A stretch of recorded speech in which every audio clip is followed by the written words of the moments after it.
Welcome, my name is Victoria Bedford of The Spiritual Hub on Facebook and on TikTok if you are wanting to find me.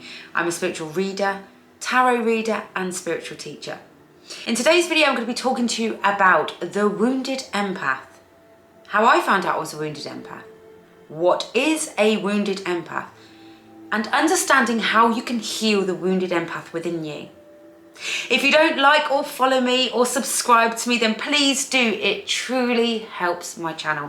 I am new to YouTube. I have been working on Facebook, now on TikTok, and here I am on YouTube, nervous as hell, stepping out of my comfort zone, but wanting to deliver videos to you that are going to help you understand different aspects of yourself. I am somebody who's been through so much within my life, and through the teachings that I have learnt, from the teachings that I have learnt, from the lessons that I've learnt, from the things I've experienced, from what I have been through and how I've gotten through it, I want to be able to bring that knowledge to you guys, to be able to help empower you so that you can better understand yourself on your journey of life, helping you to evolve, helping you to understand what all of this means. What does life really mean? So if you haven't watched any of my other videos, there is a last video that's just gone up called What is the Meaning of Life? Finding and creating meaning within life. So today, wounded empath. But we've all heard of an empath, haven't we?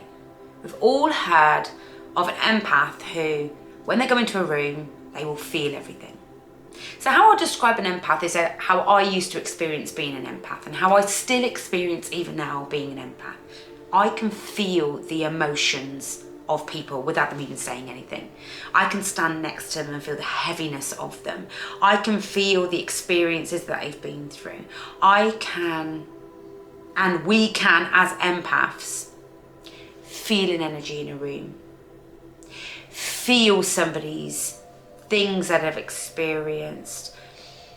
Feel their emotions. And when you're an empath, and when you feel all of these things, the natural thing to do when you don't work through understanding what an empath means is you internalize it. So as an empath, you try to save your friend by sitting there and listening to them and trying to work through it with them and helping them. You absorb the energy in that room by going in there and either trying to make somebody happy or smile, or listening to somebody speaking about their life and how they feel. As an empath, you, without even realizing, if you've not worked on your empathic ability, you will interject a lot of other people's behaviors, thoughts and feelings. And you will make excuses for them, you will justify them, you'll try and save them, try and help them, try and change them. You will feel very overwhelmed so often. This may lead you to want to be an introvert. This may lead you to being an introvert. It may lead you to not going out much, not spending time around a lot of people. So with an empath, learning to heal the empath means learning to understand that you're an empath. You have to learn to manage the empath. What is a wounded empath? And when we talk about a wounded empath, we are now going to be mixing psychology awareness around human behavior and trauma into the awareness of what an empath is. So an empath is, you are born with an intuitive ability. You are born with your radars a lot more receptive and susceptible to other people and their emotions, because you are here as an empath in some way to make a change in the world. You are here to help people. But when you're an empath and you don't know how to manage being an empath, you will drain a lot of your energies into other people, into trauma bonds, into helping people. So what is a wounded empath? A wounded empath. A wounded empath is somebody who is born with the ability to have high intuition, to have high receptors, that ding, ding, ding, but you're also wounded. And in this wounding, you have grown up in an environment, not here to blame or bash parents. Everyone was doing the best they could at the time that they had, the skills that they had and what they were going through. Ancestral trauma, which is a whole other video, is passed down. But when you're a wounded empath, you are a child that has grown up in an environment where you have to be hyper aware of the thoughts, feelings and emotions of others. Now this could be your teachers, your parents, your siblings. There is somewhere within your life that you haven't felt completely safe. So sharing your emotions with your mum or dad or in front of your siblings or at school would have led to you not being validated or heard. It wouldn't have been safe. You would have been potentially shamed or told you was overreacting or a drama king or queen. It wouldn't have felt safe to express yourself. So there is a part of you that has had to guard yourself against your own emotions and your own needs. Another part of you has had to learn to become hypervigilant to the moods and the thoughts and feelings of others. And this generally occurs in a family where there has been mental health, where there has been addiction, or when there has been physical, mental, or SA abuse. Because children who grow up in environments where the parent was emotionally unregulated, where the parents have a deep mental health, or addictions, or anger issues, or emotions, the child has had to learn to adapt. The child has had to learn to be on guard, and this can actually happen from school as well, or from bullying. You have had to learn to be on guard. You've had to learn to look out for the thoughts and feelings and behaviours of those around you. Oh, there, you're a bit moody today, so I think I'm going to go up to my bedroom and stay away. Or today they are drinking or something's going on, so my needs are not going to be able to be met, so I'm going to have to go and cook my own tea and make sure I don't say anything that is going to wind them up. You will have had to learn to be hyper aware, to protect yourself. You'd have had to learn to meet their needs before yours. So that means listening to them as and when they need to direct something at you or talk to you. That means internalising their behaviours, because as children, we don't know how to separate ourselves from our parents. So instead of it becoming I, it becomes we. It's always we before I, because when you are born, you are connected to your parents. All of your needs and everything has to be given by your parents. And if your parents are struggling themselves with their own things, they are going to struggle to meet your needs. Now again, as an adult, we can justify and say, well, yes, I feel really sorry for my parent, they had alcohol addiction. I feel really sorry for my parent, they had mental health. I feel really sorry for my parent, they had emotional dysregulation issues. We can do that. But that doesn't heal your inner child. That doesn't heal or understand the wounding. Justifying it from an adult's point of view to a child, your inner child, that wasn't an adult, will only see you pushing down the emotions that you have. And that's how wounded empaths are born.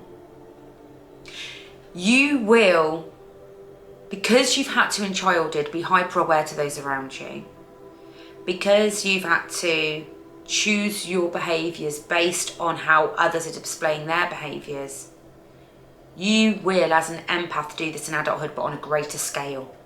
And that's why people say, I'm an empath, that's why I'm suffering.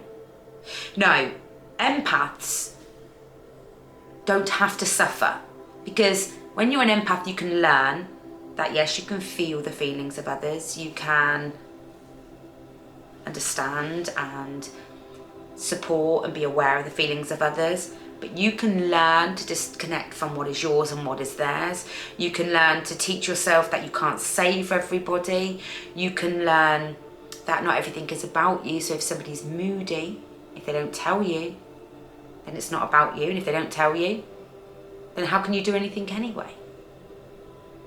But a wounded empath has internalised all the wounding from childhood.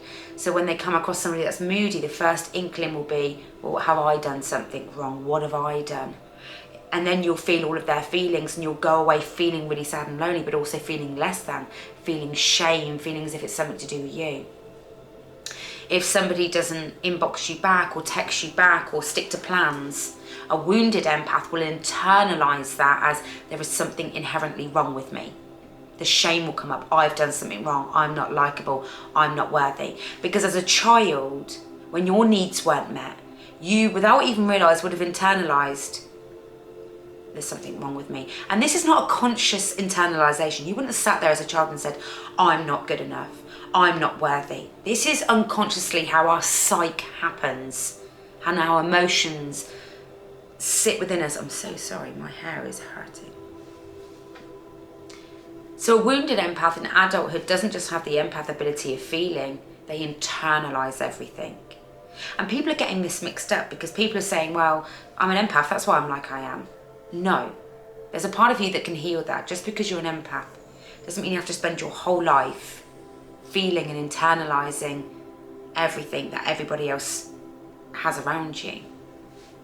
So understanding that you are a wounded empath means understanding that, first of all, you have had to be in flight, or fawn growing up.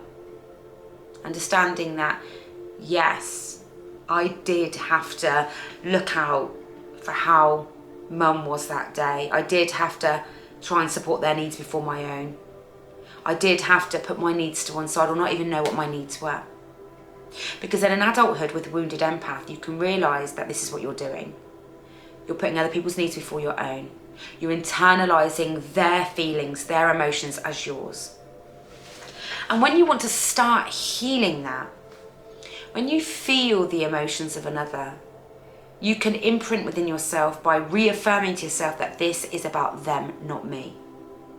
If something's going on with somebody and your feelings, if they're taking it out on you, you can communicate with them that that's what you feel, but you have to choose to not internalize it because that's their emotion.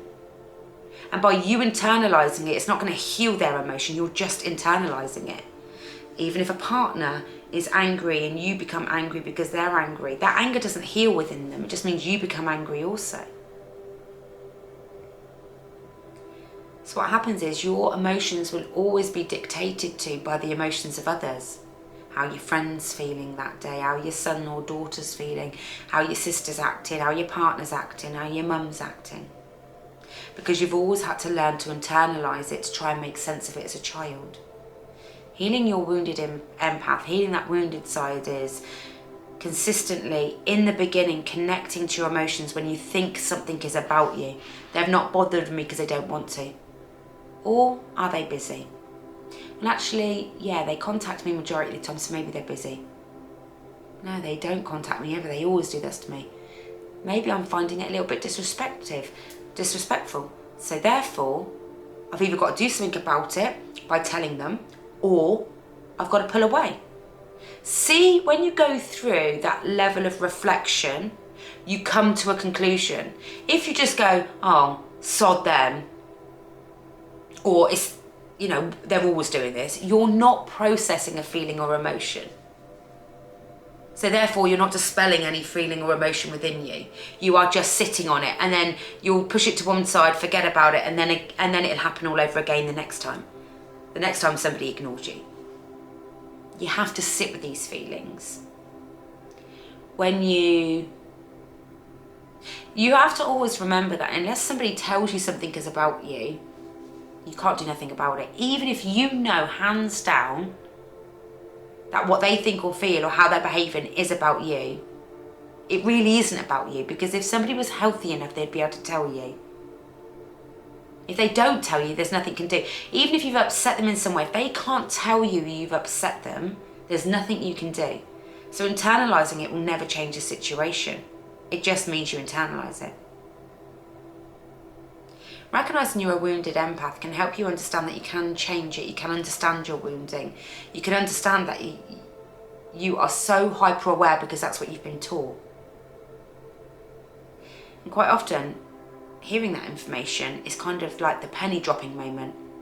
Yes, I am an empath, but actually the reason why I feel everything so deeply around me is because I've learned to be so hyper aware. I've had to learn to really look at people's behaviours to save myself.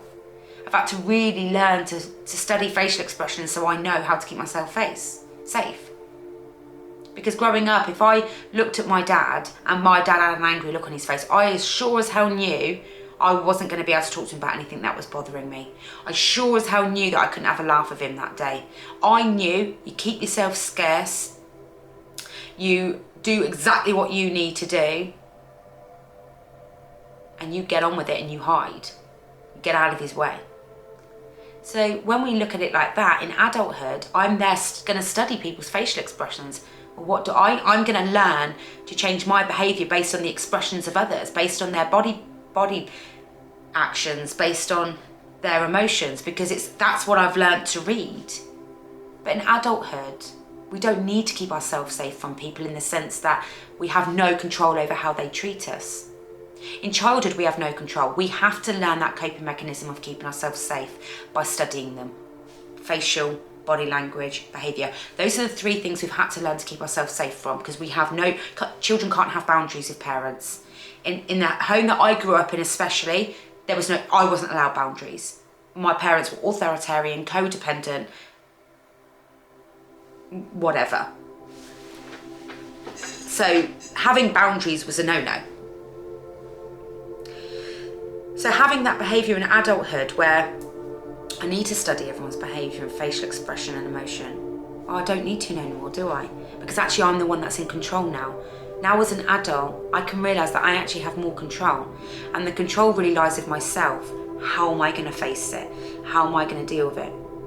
Children don't have the control of how they're going to deal with it, because children have to shove down how they're feeling so they don't trigger the parent, especially unhealthy parents. But as an adult, if you trigger somebody, you can remove yourself. This is quite often why we don't remove ourselves from unhealthy relationships in adulthood, because as children, we was never able to. We was never able to remove ourselves as children. So we don't know that that's our option. We was never able to put in boundaries, so we're never able to develop boundaries. So in adulthood,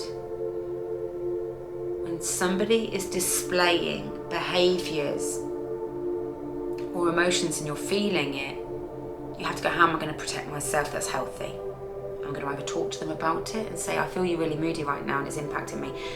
Is everything okay? Can we talk about it? Or I'm going to go and sit upstairs, or I'll see you another day. I feel you've got a lot on today. You don't have to try and change it. You don't have to, like as a parent, you might have wanted to make them laugh or try and help them. You don't have to do that with people around you. It's not your role to heal people. It's not your role to make them happy. It's not your role. It's their role, just like it's our role. And when we start realising the only behaviour that's really important is our own, we can start focusing on that. Focusing on dealing with it in a better, healthier way. Because if you don't focus on dealing with a better, healthier way, you'll get triggered by everyone around you. Why are you so angry? All you are is angry. Why do you look like that? Stop rolling your eyes. You'll be triggered by every facial expression, by every behaviour, and by every emotion that is showing itself, because you're hypervigilant to it. And I work with so many people in my coaching programs who say, I'm just an empath, that's not going to change. But I want to say to you, it can. When you understand that most empaths who are in deep with it, and they're struggling with their empath ability, and they're struggling with what they feel, it's because there's wounding there. It's because there's a hypervigilant wounding empath there. Because you can get some people who aren't empaths that don't feel it as deep, and you get some empaths that don't have wounding, that feel people around them, but they don't suffer it. They don't feel bogged down by it. They don't feel consumed by it. It's the wounded empath that becomes depressed by it. It's the wounded, and when you're trying to make sense of it, the word empath gets chucked around so much, you'll just justify and go, I'm just an empath.